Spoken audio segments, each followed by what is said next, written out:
Now, we're all familiar with the decades-long parade of beautiful young ladies known collectively as Disney princesses. They're lovely. They sing like angels. They go through life waiting for that one in a million prince to come upon them as they are dancing through the forest with deer, rabbits, and birds, among other wildlife. And once they find Prince Charming, they live happily ever after.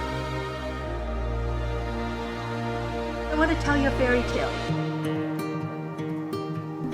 So about 11 years ago, young Princess Kaitlyn of La Manus met her prince, equally young Sir Nicholas of Dizan.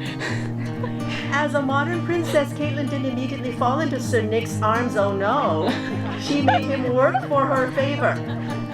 A year of friendship, in order for her to see if he was indeed her Prince Charming. Gotta go slow. If we hit a gopher hole.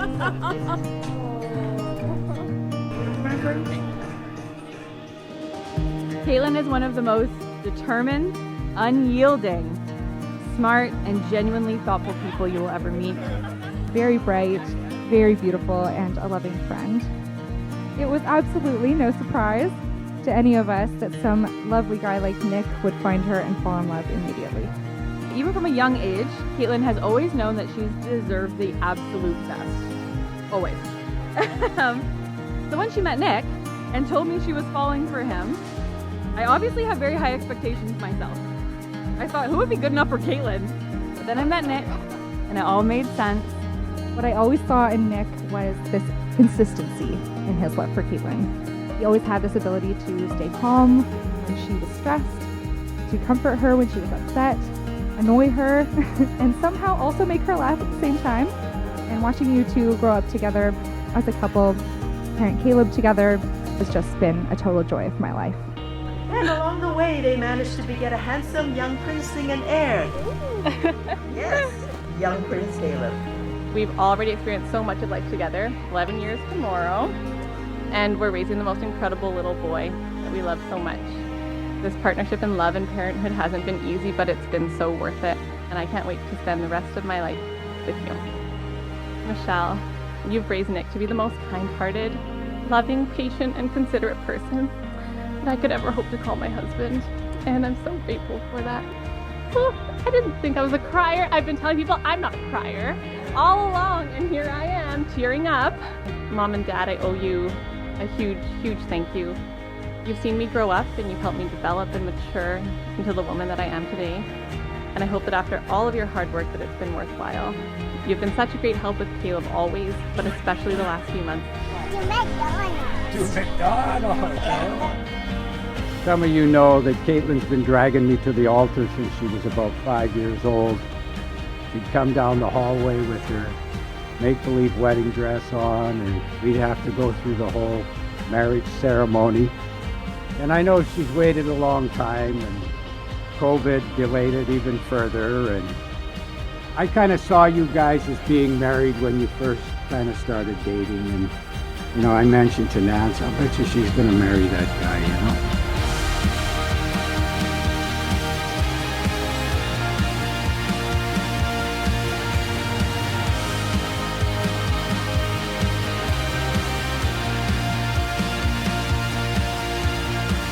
I will be yours in plenty and in want.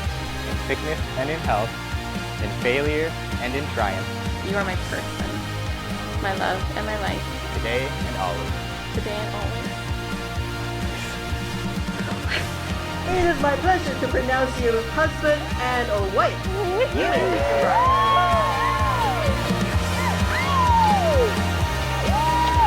Love you. Love you.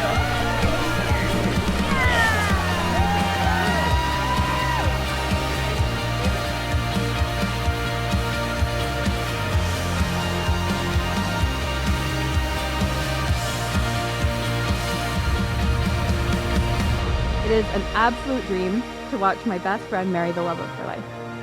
Witnessing this gorgeous couple begin their story in high school, start their adult lives, bring the wonderful being that is Caleb into this world, and finally come to this place that Kaitlyn and I have whispered about at sleepovers for our entire lives. can only be described as pure magic. I love you more than words can say. This is just the beginning.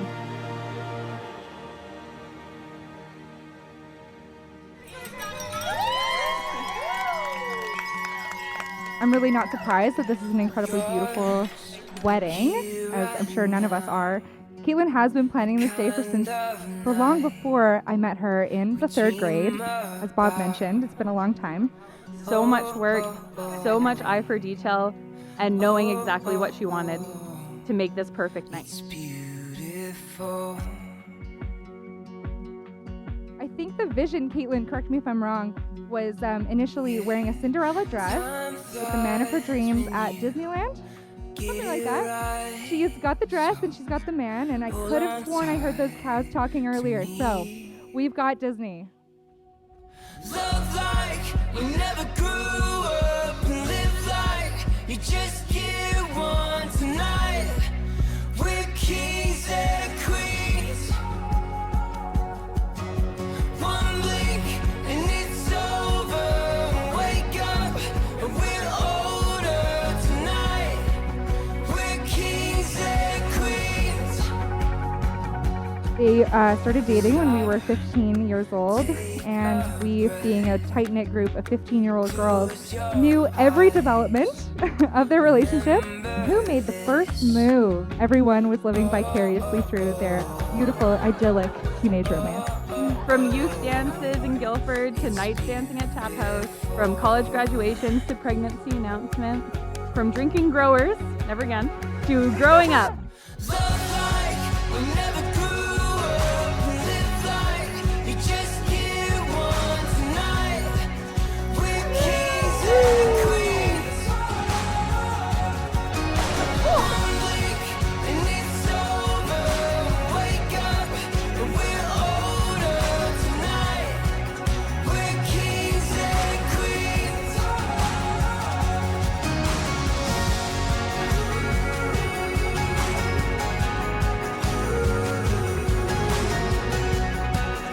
All of your Kaitlyn's and Nick's family and friends present here, will you continue to be there for them, to provide support, counsel, and the occasional reminder of what's really important in life? 1, 2, 3. We will! Oh, that's not good enough. 1, 2, 3. We will! Oh, I gotta hit it.